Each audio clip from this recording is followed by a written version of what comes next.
certes, c'est le meilleur joueur du monde, mais si tu te cantonnes à un seul mec, il n'est pas arrivé tout seul ici, en fait. Et c'est une grande équipe, il y a des très bons joueurs, il y a le meilleur joueur, et je rejoins sur ça Eric, il n'y a pas de souci, mais ce serait réducteur et ce serait une grosse erreur pour moi de s'occuper que de Messi ou d'essayer d'être omnibulé par lui sur cette finale. Là, vous avez fait un déçu. Là, je le connais, Eric Blanc, je parle le Eric Blanc par cœur. Quand il agite les sourcils comme ça, là, c'est regardez.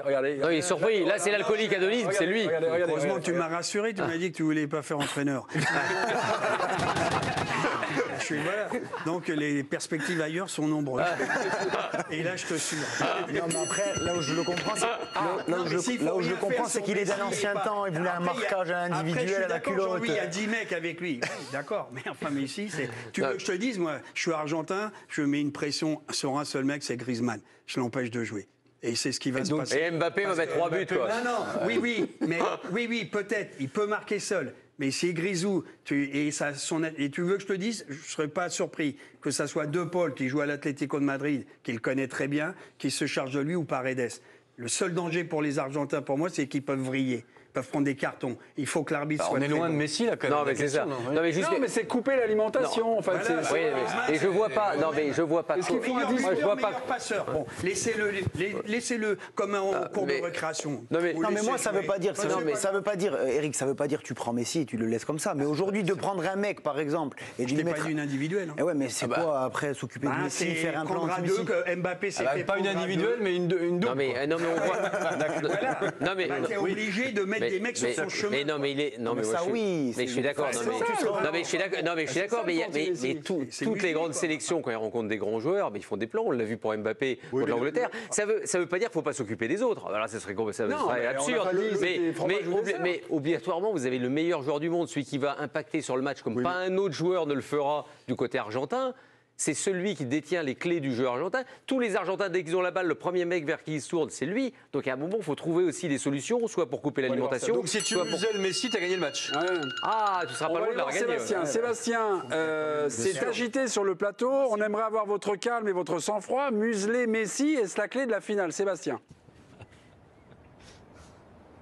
C'est pas beau de chambrer, monsieur Ménard. Oui, quand même, parce que franchement, moi je veux bien, mais il y a au niveau de la densité en termes de qualité, au niveau de l'Argentine, je pense qu'on peut discuter quand même, parce que c'est quand même pas la plus grande Argentine depuis 30 ans. Donc tout passe par Messi, donc bien sûr qu'il y aura un plan entre guillemets anti-Messi, ça va de soi en fait, mais pour cela, ce sera pas évidemment de l'individuel strict comme il y a 40 ans. Ce serait par exemple un travail important pour Rabiot de venir aider Hernandez et de être bien présent dans la zone de Messi. Donc c'est toujours pareil. Évidemment que Didier Deschamps va se pencher sur le cas Messi, mais j'ai l'impression qu'on enfile un peu des perles. Ça ne veut pas dire pour autant qu'on va se désintéresser du côté français des autres joueurs. Ok. Régis? Non, mais je rejoins Sébastien, je rejoins Hervé, je rejoins Eric. D'autant plus que le jeu argentin, c'est quand même quelque chose d'extrêmement prévisible et d'extrêmement identifié. On a tous regardé les matchs de l'Argentine. C'est très simple. Ils font tourner le ballon derrière de façon très latérale. Messi se glisse entre le milieu et la défense adverse. Il attend le ballon et dès qu'il l'a, soit il joue avec la passe sur les deux attaquants, soit il essaye d'y aller seul. Il n'y a pas 50 phases de jeu dans le jeu argentin. Donc à partir du moment où tu coupes la transition et que Messi n'a pas le ballon, je pense qu'il ne se passera pas grand-chose. Mais il faut le couper avant. Il faut le couper ou il faut l'empêcher de ce qu'avaient fait un peu les Français en 2018 avec Matuidi. Ah, justement, le 11 juin 2021 dans France Football, Patrick Urbini rencontrait Didier Deschamps et ensemble ils refaisaient ce fameux match de 2018 France-Argentine. Et on va s'arrêter sur le moment clé de l'interview, enfin en tout cas clé pour ce soir, le plan anti-Messi. Didier Deschamps confie ceci à Patrick Urbini. Le plan de jeu consiste à resserrer tout ce qui est intérieur avec nos milieux. Il faut assurer en permanence une prise à deux avec Kanté, dont le rôle est essentiel pour intervenir dans sa zone, le bloquer ou le ralentir, plus un défenseur ou Matuidi. Et s'il va de l'autre côté, c'est pas Kanté, c'est Pogba. On décide déjà d'intervertir les positions au milieu. Kanté jouera cette fois-ci axe gauche, Paul axe droit, pour que N'Golo Kanté, soit proche de Messi, que Paul soit du même côté que Kylian pour favoriser les contre-attaques. On se souvient la passe quarterback et la course fantastique d'Mbappé. Le but est d'éviter que Messi se retrouve en 1 contre 1, étant donné sa capacité à éliminer et à prendre de la vitesse. Est-ce que là, le plan anti-Messi, est-ce que ça passe peut-être par un ajustement de l'organisation, sachant qu'on va dire il n'y a qu'une sentinelle, Tchouaméni, et il y a Rabiot qui est, on va dire, un peu plus haut. Est-ce que les deux vont jouer un peu, occuper les zones? Il penche quand même plutôt à droite, Messi. Donc, à mon avis, il sera dans la zone de Tchouaméni, de Pogba, et également Pogba, il n'est pas là. Pogba, de Rabiot et de Hernandez. Après, je me souviens, en 2018, on avait essayé de museler de la sorte notre ami Messi, mais on avait oublié pas mal notre ami Di Maria durant le match, qui s'est promené et qui a fait ce qu'il a voulu. Matuidi, Kanté ou Pogba, donc ils seront pas là. Est-ce qu'on a un problème de personnel pour assurer ce service? Rabiot était très bon depuis le début de la compétition. C'est une question. Moi, Tchouaméni, j'aime bien ce que fait Tchouaméni, sa sobriété depuis le début de la compétition. Fofana n'a pas été nul contre. Non, et après. Bon. Alors Hernandez, de temps en temps, il est un peu naïf, on va dire, sur certaines phases de jeu, peut-être. Donc. Mais bon, après, Messi, vous savez, il ne va pas rester spécialement à droite tout le temps aussi, hein, parce que comme tu l'as dit, hein, il joue beaucoup axial aussi, il rentre, il est capable de trouver les passes dans l'axe. Mais je vois pas tellement comment un entraîneur pourrait pas se préoccuper quand même de son cas. Non, mais se préoccuper de son cas, oui, si tu fais une c'est pas un fixette sur plan lui, t'es mort. anti-Messi. Mais quand vous dites un plan anti-Messi, j'ai l'impression que c'est que tout est dédié à lui. Ouais, non, mais là, en fait, non, c'est s'occuper de Messi en priorité, mais pas délaisser les autres. Heureusement. Mais bien sûr que quand tu joues des joueurs de classe mondiale, voilà, tu fais pas un plan parce que tu joues l'Angleterre, Harry Kane, tu sais qu'il s'est marqué des buts. Tu fais pas un plan. Oui, mais c'est pas comme s'il y avait plusieurs options dans le jeu argentin. C'est une équipe qui n'a pas de vitesse, qui n'a pas de profondeur. Moi, je vois quand même des options. Le jeune devant, quand même. C'est une belle option. Le jeune devant. Demain, tu n'es pas à l'abri que Di Maria il commence le jeu et qu'ils viennent tous les deux à l'intérieur. C'est quoi le plan? Non, mais c'est pas. Parce que c'est pas des manchots, hein, Di Maria. Qu'est-ce qui les sert les deux dans la demi-finale? Après, un entraîneur, quand il prépare sa séance de tactique, je veux dire, nous, quand on travaille, on va jouer contre Messi, le coach, il va dire si le ballon il est bas, on va être comme ça. Si le ballon il est haut, on va être comme ça. S'il est sur la droite, on va se positionner comme ça. On va sortir là. C'est pas toi, tu suis Messi, tu le lâches pas. Moi, c'est quelqu'un qui le détruit en fait, et je m'occupe de Messi H24. Zidane avec Kovacic. Voilà. En lui demandant de jouer, de faire une individuelle. C'est sûr et certain que je vais donner à mes quand l'année dernière on joue Messi, je leur dis les gars. Quand il arrive lancé, envoyez le pied droit, pas pied gauche. Mais ça, c'est des choses que tu fais naturellement avec tout le monde. C'est pas un plan anti-Messi, c'est du bon sens, quoi. Vous avez joué avec le Paris Saint-Germain avec Messi, Neymar, Mbappé. Parce que là, on parle d'un problème. Là, sur le coup, c'est pas l'Argentine. Non, mais non. Si tu fais un plan, donc tu fais un plan anti tous les joueurs. Oui, le Paris Saint-Germain, mais pas sur l'équipe d'Argentine. Oui, voilà. Oui, mais sur l'équipe de France, déjà, c'est peut-être un peu plus compliqué. Si tu veux faire un plan par les Griezmann, si tu veux faire un plan anti-Mbappé, là, ça ajoute quand même aux incertitudes. Mais c'est surtout les Croates, ils ont fait une fixette sur Messi. Et vous avez bien vu qu'Alvarez, il a été libre comme l'air tout le match, je trouve. Voilà. Et Messi, effectivement, s'est servi de la liberté de ce garçon. Tu es obligé de prendre en compte Messi, ça c'est sûr. Tu es obligé de prendre en compte Messi. Mais après, de se focaliser vraiment. Ça va être une obsession. Ça devrait être une obsession, moi. Donc Mbappé va être aussi une obsession pour. Bien sûr. Pour mais il est une obsession. Tu crois qu'il n'a pas été pour les Anglais, Mbappé, l'obsession? Exactement. Moi, sincèrement, je ne connais pas la compo de l'Argentine. Je serais très surpris, même s'il est en Cannes. Di Maria, il ne jouera pas. Il va jouer en 4-4-2. Mais il ne va pas changer, là. Il va mettre la même équipe. Di Maria sera remplaçant. En fonction du score, il rentrera. Mais là, il ne va pas changer son équipe. Il a trop besoin. Il sait très bien les contres de l'équipe de France. Il doit être costaud au milieu. Ils vont être prudents au début. De toute façon, moi, ce mondial, des fois, il me fatigue un peu. Et moi, c'est ce que. Ça va se terminer dimanche.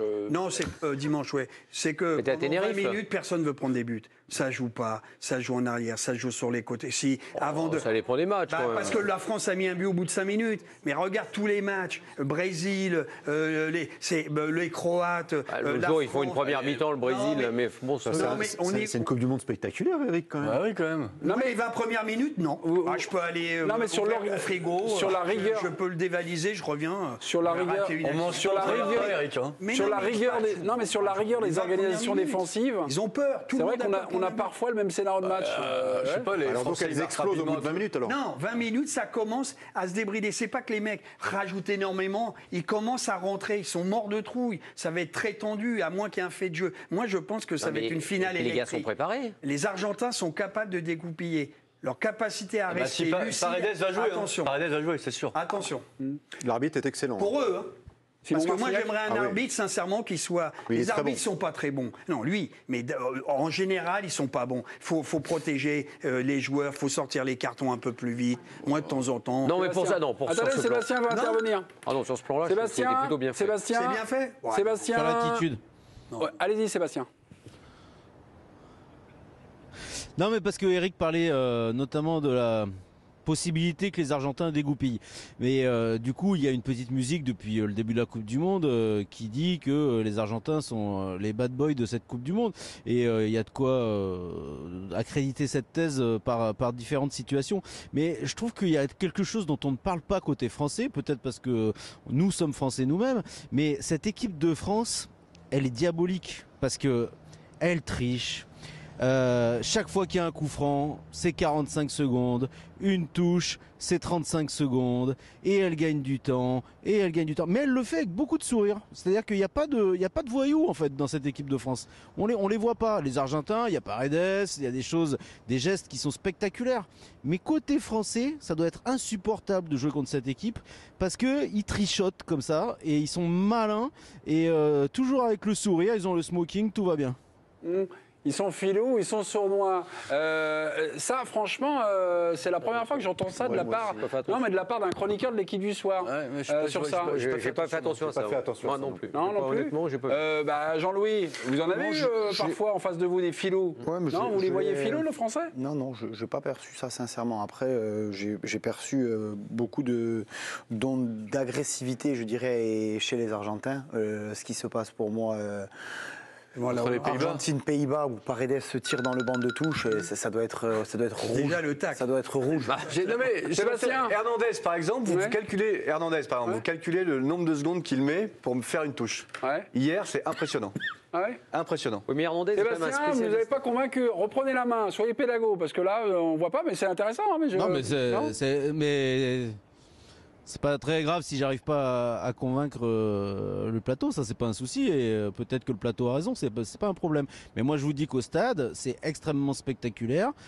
Calculez, prenez votre petit chronomètre dimanche et calculez le temps que met Hugo Lloris pour faire un dégagement, le temps que mettent les joueurs français pour faire des touches. Au passage d'ailleurs, un autre truc assez rigolo qui n'est jamais sanctionné, il n'y a pas une touche de Jules Koundé qui devrait être valide. Pas une. Toutes les touches qu'il fait, il lève un pied. C'est un truc de fou, en poussin on t'apprend ça. Mais ça c'est autre chose, c'est les arbitres qui devraient faire attention. Mais calculez cela, regardez quand il y a des petites fautes, combien de temps il reste au sol, quand on est en difficulté. Il y a toujours un moment où un Français va essayer de casser le rythme à travers, en restant notamment au sol s'il y a eu un petit contact. Ils sont très très très très forts là-dedans. Et encore une fois, eux le font avec le sourire, avec beaucoup d'élégance. Ils iront toujours serrer la main de l'adversaire. Avant les matchs, ils disent à quel point l'adversaire est fantastique, formidable, extraordinaire. Ce sont des gentlemen qui savent faire ce qu'il faut pour pourrir le match quand ça les arrange. Merci Ils sont Sébastien. très forts.